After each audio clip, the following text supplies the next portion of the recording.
വ്രതപുണ്യത്തിന്റെ സാഫല്യം നുകരാനായി 2025 ഫെബ്രുവരി 26 മറ്റൊരു ശിവരാത്രി കൂടി വന്നണയുകയാണ്. ശിവപ്രീതിക്കായി അനുഷ്ഠിക്കുന്ന 8 വ്രതങ്ങളിൽ ഒന്നാണ് ശിവരാത്രി വ്രതം. മഹാവ്രതം എന്നറിയപ്പെടുന്ന ഈ അനുഷ്ഠാനം വർഷത്തിൽ ഒരിക്കൽ മാത്രമായി നമുക്ക് ലഭിക്കുന്ന പുണ്യമാണ്. 1000 ഏകാദശിക്ക് തുല്യമാണ് അര ശിവരാത്രി എന്നാണ് പറയപ്പെടുന്നത്. ഇതിൽ നിന്ന് തന്നെ നമ്മൾക്ക് മനസ്സിലാക്കാം ശിവരാത്രി വ്രതത്തിന്റെ പ്രാധാന്യം. സകല പാപങ്ങളെയും ഇല്ലാതാക്കുന്ന ശിവരാത്രി വ്രതത്തിലൂടെ കുടുംബത്തിൽ ഐശ്വര്യവും അഭിവൃദ്ധിയും കളിയാടുമെന്നാണ് വിശ്വാസം. ഭക്തിയോടുകൂടിയ വ്രതാനുഷ്ഠാനം അവനവനും ജീവിത പങ്കാളിക്കും ദീർഘായുസ്സുണ്ടാവാൻ ഉത്തമമാണ്. ദമ്പതികൾ ഒന്നിച്ച് വ്രതം അനുഷ്ഠിക്കുന്നത് അത്യുത്തമമാണ്. മാഘമാസത്തിലെ കുംഭത്തിലെ കൃഷ്ണപക്ഷ ചതുർദശി ദിവസമാണ് ശിവരാത്രി നമ്മൾ ആചരിക്കുന്നത്. താപസന്മാർക്കും ഗൃഹസ്ഥാശ്രമികൾക്കും വളരെയധികം പ്രാധാന്യമേറിയതാണ് ശിവപ്രീതികരമായ ഈ വ്രതം. ശിവരാത്രിയെക്കുറിച്ച് പൊതുവിൽ പറയപ്പെടുന്ന ഐതിഹ്യം ഇപ്രകാരമാണ്. പാലാഴി മഥനം നടന്ന സമയത്ത് രൂപം കൊണ്ട കാളകൂട വിഷം ലോകരക്ഷാർത്ഥം ശ്രീ പരമേശ്വരൻ പാനം ചെയ്തു. ഈ വിഷം ഉള്ളിൽ ചെന്ന് ഭഗവാന് ഹാനികരമാവാതിരിക്കാൻ പാർവതീദേവി അദ്ദേഹത്തിന്റെ കണ്ടത്തിൽ മുറുക്കി പിടിക്കുകയും വായിൽ നിന്ന് പുറത്തു പോവാതിരിക്കാൻ ഭഗവാൻ വിഷ്ണു വായ് പൊത്തിപ്പിടിക്കുകയും ചെയ്തു അത്രേ. അങ്ങനെ വിഷം കണ്ടത്തിൽ ഉറക്കുകയും ഭഗവാന് ശ്രീ നീലകണ്ഠൻ എന്ന നാമധേയം ലഭിക്കുകയും ചെയ്തു. ഭഗവാൻ ആപത്തൊന്നും വരാതെ പാർവതീദേവി ഉറക്കമിളിച്ചിരുന്ന് പ്രാർത്ഥിച്ച ദിവസമാണ് ശിവരാത്രി. മഹാശിവരാത്രി ദിനത്തിൽ വ്രതമെടുക്കുന്ന സ്ത്രീകൾ കൃത്യമായ രീതിയിൽ വ്രതമെടുത്താൽ നിങ്ങളുടെ ജീവിതത്തിൽ ആഗ്രഹിക്കുന്നത് സ്വന്തമാക്കാൻ ഭഗവാൻ അനുഗ്രഹിക്കും എന്നാണ് വിശ്വാസം. ഈ ദിനത്തിൽ ആഗ്രഹ പൂർത്തീകരണത്തിനും കൂടിയുള്ള ഒരു ദിവസമായിട്ടാണ് കണക്കാക്കപ്പെടുന്നത്. ആഗ്രഹിച്ച വരനെയും ജോലിയും ഒക്കെ ലഭിക്കുന്നതിന് വേണ്ടി നമുക്ക് ചില കാര്യങ്ങൾ ശ്രദ്ധിക്കാവുന്നതാണ്. ശിവഭക്തകളായ പെൺകുട്ടികൾ കൃത്യമായ രീതിയിൽ ശിവരാത്രി വ്രതം അനുഷ്ഠിച്ചാൽ നിങ്ങളുടെ ജീവിതം മാറി മറിയും എന്ന് പറയുന്നത് വളരെ സത്യമായ ഒരു കാര്യമാണ്. എപ്രകാരം ശിവരാത്രി വ്രതം അനുഷ്ഠിക്കണമെന്നും എന്തൊക്കെയാണ് നമ്മൾ ശിവരാത്രി വ്രതം നോൽക്കാൻ ശ്രദ്ധിക്കേണ്ട കാര്യങ്ങൾ എന്നുമാണ് ഇനി പറയുന്നത്. ശിവരാത്രി ദിനത്തിലെ ഏറ്റവും സുപ്രധാന ആചാരമാണ് വ്രതം നോൽക്കുക എന്നത്. ആത്മശുദ്ധിയോടെ വ്രതം നോൽക്കേണ്ടത് അനിവാര്യമാണ്. ശിവരാത്രി വ്രതം എടുക്കുന്നവർ തലേന്ന് തന്നെ, അതായത് ഫെബ്രുവരി 25 ചൊവ്വാഴ്ച ദിവസം ഗൃഹാങ്കണവും മുറ്റവും വീടും കഴുകി വൃത്തിയാക്കി ഗൃഹശുദ്ധി വരുത്തണം. അന്നേ ദിവസം നമ്മൾ ഒരിക്കലും നോക്കുന്നത് ഏറ്റവും ഉത്തമമാണ്.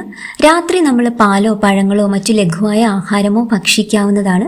അന്നേ ദിവസം സന്ധ്യയ്ക്ക് നമ്മൾ വിളക്ക് കൊളുത്തി നാമം ജപിക്കുന്നതോടെ വ്രതം ആരംഭിക്കും എന്നാണ് പറയപ്പെടുന്നത്. അന്ന് ഭഗവാന്റെ ഫോട്ടോയ്ക്ക് മുൻപിൽ ധാരാളം പൂക്കളൊക്കെ സമർപ്പിച്ചിട്ട് വിളക്ക് കൊളുത്തി വെച്ചിട്ട് നമ്മൾക്ക് ഒരു സങ്കല്പം, ഒരു ആവശ്യം, നമ്മളുടെ ഏറ്റവും നടന്നു കിട്ടേണ്ടതായ ഒരു ആഗ്രഹം ഭഗവാന് മുന്നിൽ ഒരു സങ്കല്പമായി സമർപ്പിക്കാം. ഭഗവാനെ, ഞാൻ വ്രതം നോൽക്കാൻ തുടങ്ങുകയാണ്, അങ്ങ് എൻ്റെ ഈ പ്രാർത്ഥന കേൾക്കണമേ, എൻ്റെ ആഗ്രഹങ്ങളൊക്കെ നിവർത്തിച്ച് തരണമേ എന്ന് അകമഴിഞ്ഞ് ഓം നമഃശിവായ എന്ന പഞ്ചാക്ഷരി മന്ത്രം ജപിച്ചുകൊണ്ട് ഭഗവാനോട് നമ്മൾക്ക് പ്രാർത്ഥിക്കാവുന്നതാണ്. ശക്തി പഞ്ചാക്ഷരി മന്ത്രമായ ഓം ഹ്രീം നമഃശിവായ ഇതും ഭഗവാന് മുന്നിൽ നമ്മൾക്ക് ജപിക്കാവുന്നതാണ്. അങ്ങനെ പിറ്റേ ദിവസം, അതായത് ശിവരാത്രി ദിവസമായ ഫെബ്രുവരി 26 ബുധനാഴ്ച ദിവസം അതിരാവിലെ ഉണർന്ന് ശരീരശുദ്ധി വരുത്തി ഓം നമഃശിവായ ജപിച്ച് ഭസ്മധാരണം നടത്തിയ ശേഷം ശിവക്ഷേത്ര ദർശനം നടത്തുക. നമ്മൾ ശ്രദ്ധിക്കേണ്ട കാര്യം, നമ്മൾ കുളിച്ചിട്ട് അതിരാവിലെ ഭസ്മധാരണം നടത്തുമ്പോൾ ഭസ്മം നനച്ചത് തൊടാൻ ശ്രമിക്കണം. അതുപോലെ തന്നെ സന്ധ്യയ്ക്ക് ഭസ്മധാരണം ചെയ്യുമ്പോൾ നനവില്ലാത്ത ഭസ്മം തൊടാനും ശ്രമിക്കുക. ശിവരാത്രി ദിനത്തിൽ പൂർണ്ണ ഉപവാസമാണ് അനുഷ്ഠിക്കേണ്ടത്. ആരോഗ്യം അനുവദിക്കുന്നവർ മാത്രം മതി അങ്ങനെ. അതിന് സാധിക്കാത്തവർക്ക് ക്ഷേത്രത്തിൽ നിന്നുള്ള നേദ്യമോ കരിക്കിൻ വെള്ളമോ പഴമോ ഒക്കെ കഴിക്കാവുന്നതാണ് കേട്ടോ. അന്നേ ദിവസം ശിവപ്രീതികരമായ കർമ്മങ്ങൾ അനുഷ്ഠിക്കുന്നത് വളരെ ഉത്തമമാണ്. അതിൽ ഏറ്റവും പ്രധാനമാണ് ദാനം എന്ന് പറയുന്നത്. അന്നദാനമാണെങ്കിൽ അത് ഏറ്റവും ഉത്തമമാണ്. ഭഗവാന്റെ പ്രിയ വൃക്ഷമായ കൂവളം നനയ്ക്കുന്നതും ഭക്തിപൂർവ്വം പരിപാലിക്കുന്നതും ശിവപ്രീതികരമാണ്. അതുപോലെ തന്നെ ശിവരാത്രി ദിവസം നമ്മൾ ജപിക്കേണ്ട ചില മന്ത്രങ്ങളുണ്ട്. അന്നേ ദിവസം കഴിയാവുന്ന അത്ര തവണ പഞ്ചാക്ഷരി മന്ത്രം, അതായത് നമ്മൾക്ക് എല്ലാവർക്കും അറിയാം ഓം നമഃശിവായ എന്ന പഞ്ചാക്ഷരി മന്ത്രം ജപിക്കുന്നത് ഏറ്റവും ശ്രേഷ്ഠമാണ്. എത്ര തവണ ജപിക്കാമോ അത്രയും തവണ നമുക്ക് ജപിക്കാവുന്നതാണ്.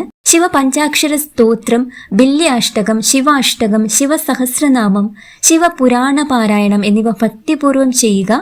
സൂര്യോദയത്തിന് മുന്നേ കുളി കഴിഞ്ഞ് നിലവിളക്ക് തെളിയിച്ച് ഗായത്രി മന്ത്രം ജപിക്കുന്നതിനോടൊപ്പം ശിവഗായത്രി ജപിക്കുന്നതും അത്യുത്തമമാണ്. അതുപോലെ തന്നെ നമ്മൾ പറഞ്ഞു ശിവരാത്രി ദിവസം അതിരാവിലെ ശിവക്ഷേത്ര ദർശനം നടത്തുന്നത് ഏറ്റവും പുണ്യമാണ്.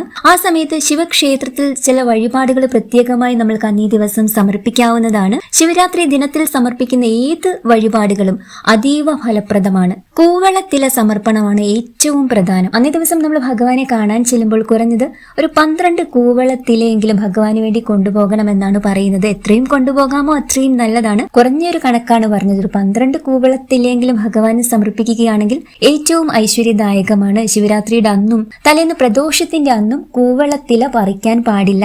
അത് ഏറ്റവും നമ്മൾ ശ്രദ്ധിക്കേണ്ട ഒരു കാര്യമാണ്. മുന്നേ പറിച്ചു വെച്ച് വെള്ളം തളിച്ചു വെച്ച ശേഷം ഭഗവാന് നമ്മൾക്ക് ശിവരാത്രി ദിവസം രാവിലെ സമർപ്പിക്കാവുന്നതാണ്. കൂവളത്തില വാടിയാലും ഭഗവാന് സമർപ്പിക്കാം എന്നാണ് പറയുന്നത്. അതുകൊണ്ട് അതിൽ പ്രശ്നമൊന്നുമില്ല. ഭഗവാന് കൂവളമാല സമർപ്പിക്കുന്നതും കൂവളത്തില കൊണ്ട് അർച്ചന ചെയ്യുന്നതും അതീവ വിശിഷ്ടമാണ് അന്നേ ദിവസം. അതുപോലെ ഭഗവാന് പിൻവിളക്ക്, ജലധാര, മറ്റ് വഴിപാടുകൾ എന്നിവ അതാത് ക്ഷേത്രത്തിലെ അനുസരിച്ച് നമ്മൾക്ക് നടത്തുന്നത് ഏറ്റവും ശ്രേഷ്ഠകരമാണ്. ആയുർദോഷമുള്ളവർ മൃത്യുഞ്ജയ പുഷ്പാഞ്ജലി ഭഗവാനെ നടത്തിയാൽ ഏറ്റവും അനുഗ്രഹമാണ്. അതുപോലെ ദാമ്പത്യ ദുരിതങ്ങൾ, ദോഷങ്ങൾ, കലഹങ്ങളൊക്കെ അനുഭവിക്കുന്നവർ ഉമാമഹേശ്വര പൂജയോ ഐക്യമത്യ സൂക്ത അർച്ചനയോ നടത്തുക ശിവക്ഷേത്രത്തിൽ അന്നേ ദിവസം. വിവാഹ തടസ്സങ്ങളൊക്കെ മാറാൻ, ഇഷ്ടപ്പെട്ട വിവാഹം നടന്നു കിട്ടാൻ സ്വയംവര പുഷ്പാഞ്ജലി നടത്തുന്നത് ഏറ്റവും ഉത്തമമാണ്. ശിവരാത്രി ദിനം ശിവക്ഷേത്രത്തിൽ പുരുഷന്മാർ ശയന പ്രദക്ഷിണം നടത്തുകയും സ്ത്രീകൾ അടിവെച്ചുള്ള പ്രദക്ഷിണം ചെയ്ത് ഭഗവാനെ നമസ്കരിക്കുന്നതും വളരെ നല്ലതാണ്. ശിവരാത്രി ദിനത്തിൽ ഭക്തിപൂർവ്വം ശിവക്ഷേത്ര ദർശനം നടത്തിയാൽ നമ്മൾ അറിയാതെ പോലും ചെയ്ത പാപങ്ങൾ നശിച്ചു പോകുമെന്നാണ് വിശ്വാസം.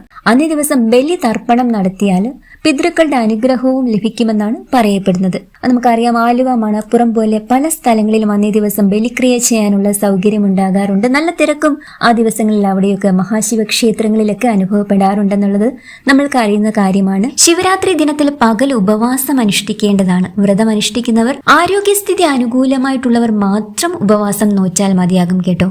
അല്ലാത്തവർ ഒരിക്കൽ വ്രതം നോൽക്കുകയും ചെയ്യാവുന്നതാണ്. അതായത് ഒരു നേരം നമ്മൾക്ക് അരിയാഹാരം കഴിച്ചുകൊണ്ട് വ്രതം നോൽക്കാം. ചിലർ ജലപാനം പോലും കഴിക്കാതെ വ്രതം കഠിനമായ ഉപവാസം നോക്കുന്നവരുമുണ്ട്. ആരോഗ്യസ്ഥിതി അനുവദിക്കുന്നവർക്ക് അങ്ങനെ ചെയ്യാം. ശിവക്ഷേത്രത്തിൽ നിന്ന് ലഭിക്കുന്ന വെള്ള നിവേദ്യമാണ് നമ്മൾ ഉച്ചയ്ക്ക് ഒരിക്കൽ നോക്കുന്നവർ കഴിക്കുന്നതെങ്കിൽ അത്യുത്തമമാണ്. ഇനിയും ഒരു കാര്യം ശ്രദ്ധിക്കേണ്ടത്, നിങ്ങൾ പൂർണ്ണ ഉപവാസം നോക്കുന്ന ഒരു വ്യക്തിയാണെങ്കിൽ ഒരിക്കലും ശിവരാത്രി ദിവസം ക്ഷേത്രത്തിൽ പോകുമ്പോൾ തീർത്ഥം സേവിക്കുവാൻ പാടുള്ളതല്ല. ഇനി നമ്മൾ ഒരു നേരം അരിയാഹാരം, അതായത് ഒരു നേരം ഭഗവാന്റെ നിവേദ്യം കഴിക്കാമെന്ന് പറഞ്ഞാലും വയറ് നിറയെ ഭക്ഷണം കഴിക്കാൻ പാടില്ല എന്നതാണ് ശ്രദ്ധിക്കേണ്ടത്. ഇനി അന്നേ ദിവസം എന്തെങ്കിലും കാര്യം കൊണ്ട് നമുക്ക് ക്ഷേത്രത്തിൽ പോകാൻ പറ്റിയില്ല, നമ്മൾ വീട്ടിൽ തന്നെയാണ് ചിലവഴിക്കുന്നതെങ്കിൽ ഈ പറഞ്ഞതുപോലെ രാവിലെ സ്നാനാദി കർമ്മങ്ങൾക്ക് ശേഷം ഭഗവാന്റെ ഫോട്ടോയ്ക്ക് മുൻപിൽ നമ്മൾക്ക് വീട്ടിലുള്ള പൂക്കളൊക്കെ സമർപ്പിച്ച് പഞ്ചാക്ഷരി മന്ത്രവും ശക്തി പഞ്ചാക്ഷരി മന്ത്രവും ശിവനാമങ്ങളും ശിവസ്തോത്രങ്ങളും ഒക്കെ ജപിച്ചിട്ട് നമുക്ക് അന്നേ ദിവസം വീട്ടിൽ ചിലവഴിക്കാം. സർവ്വനേരവും ഓം നമ ശിവായ മന്ത്രം നമ്മളുടെ നാവിൽ വിളങ്ങണം. ഭഗവാനിൽ പൂർണ്ണമായിട്ടും മനസ്സും ശരീരവും അർപ്പിച്ച് നമ്മൾക്ക് ആ ദിവസം തുടരാവുന്നതാണ്. ശിവരാത്രി വ്രതത്തിൽ നമ്മൾ പ്രത്യേകം ശ്രദ്ധിക്കേണ്ട കാര്യം എന്ന് പറയുന്നത് പകലുറക്കം പാടില്ല. ശിവരാത്രി ദിവസം രാത്രി ജാഗരണത്തിന്, അതായത് രാത്രിയിലും ഉറക്കമിളയ്ക്കുന്നതിന് വളരെയധികം പ്രാധാന്യമുണ്ടെന്ന് നമുക്കെല്ലാവർക്കും അറിയുന്ന കാര്യമാണല്ലോ. വ്രതം അനുഷ്ഠിക്കുന്നവർ രാത്രിയും പകലും ഉറങ്ങുവാൻ പാടുള്ളതല്ല. പഞ്ചാക്ഷരി മന്ത്രജപത്തോടു കൂടി ശിവക്ഷേത്രത്തിൽ തന്നെ ചിലവഴിക്കുന്നത് അത്യുത്തമമാണ്. അതായത് ശിവരാത്രി ദിവസം നമ്മൾ രാത്രിയിലും പൂർണ്ണമായി ഉറക്കമിളയ്ക്കാൻ പോവുകയാണ്. അപ്പൊ വീടുകളിലാണെങ്കിൽ ചിലപ്പോൾ അറിയാതെ നമ്മുടെ കണ്ണടഞ്ഞു പോകാനൊക്കെയുള്ളൊരു സാധ്യതയുണ്ട്. അന്നേ ദിവസം ശിവക്ഷേത്രത്തിൽ രാത്രിയിൽ ചിലവഴിക്കാൻ പറ്റിയാൽ ഏറ്റവും നല്ല കാര്യമാണ്. ശിവസ്തോത്രങ്ങള്, ശിവനാമങ്ങള്, പഞ്ചാക്ഷരി മന്ത്രമൊക്കെ ഉരുവിട്ടുകൊണ്ട് നമ്മൾക്ക് ക്ഷേത്രത്തിൽ ധാരാളം ആളുകൾ കാണും. അപ്പോൾ ആ ഒരു ഉറക്കമൊക്കെ നമുക്കൊന്ന് മാറ്റി വെക്കാൻ പറ്റും. ഇനി രാത്രിയിൽ ക്ഷേത്രത്തിൽ നമ്മൾക്ക് പോകാൻ സാധിക്കുന്നില്ലെങ്കിൽ നമ്മൾ ഒരു നോട്ട്ബുക്ക് എടുത്തിട്ട് അതിൽ 1 മുതൽ 108 വരെ അക്കങ്ങൾ എഴുതി വെക്കുക. എന്നിട്ട് നമ്മൾ ഓം നമശിവായ നമുക്ക് എഴുതാവുന്നതാണ്. ഈ പഞ്ചാക്ഷരി മന്ത്രവും അല്ലെങ്കിൽ ശക്തി പഞ്ചാക്ഷരി മന്ത്രമായ ഓം ഹ്രീം നമശിവായ നമ്മൾക്ക് 108 തവണ ആദ്യം ഒന്ന് പൂർത്തീകരിക്കാം. അതിനുശേഷം വീണ്ടും നമ്മൾ 1 മുതൽ 108 വരെ അക്കങ്ങൾ ഒരു ബുക്കിൽ എഴുതി വെച്ചിട്ട് നമ്മൾക്കത് തുടർന്ന് എഴുതിക്കൊണ്ടിരിക്കാവുന്നതാണ്. നമ്മൾക്ക് ഉറക്കമൊന്ന് മാറ്റി വെക്കാൻ വേണ്ടിയാണ്. അല്ലെ ശിവസ്തോത്രങ്ങളും ശിവനാമങ്ങളും ഒക്കെ നമ്മൾക്ക് കേട്ടുകൊണ്ടും ഇരിക്കാം. അല്ലാതെ നമ്മൾ ഉറക്കം കളിക്കാന്ന് പറഞ്ഞിട്ട് ഫോൺ നോക്കിയിട്ടൊന്നും ഇരിക്കാൻ ആരും ശ്രമിക്കരുത്. അതൊക്കെ പ്രത്യേകം ശ്രദ്ധിക്കേണ്ടതായ കാര്യമാണ്. അങ്ങനെ ക്ഷേത്ര ദർശനം സാധിക്കാത്തവര് വീട്ടിലിരുന്ന് ശിവപുരാണം, ശിവസഹസ്രനാമം, അഷ്ടോത്തര ശത നാമസ്തോത്രം, ശിവപഞ്ചാക്ഷരി സ്തോത്രം, ബില്വാഷ്ടകം, ലിംഗാഷ്ടകം മുതലായ ശിവസ്തോത്രങ്ങൾ പാരായണം ചെയ്യുന്നത് ഏറ്റവും ഉത്തമമാണ്. അന്നേ ദിവസം വൈകിട്ട് ശിവക്ഷേത്രത്തിൽ ശിവന് അഭിഷേകം ചെയ്ത പാലോ നിവേദിച്ച കരിക്കോ വാങ്ങി നമ്മൾക്ക് കുടിക്കാവുന്നതാണ്. പൂർണ്ണമായി ഉപവാസം നോക്കുന്നവർ ജലപാനം പോലും ചെയ്യാൻ പാടില്ല എന്നതും നിങ്ങൾ ശ്രദ്ധിക്കേണ്ടതായിട്ടുണ്ട്.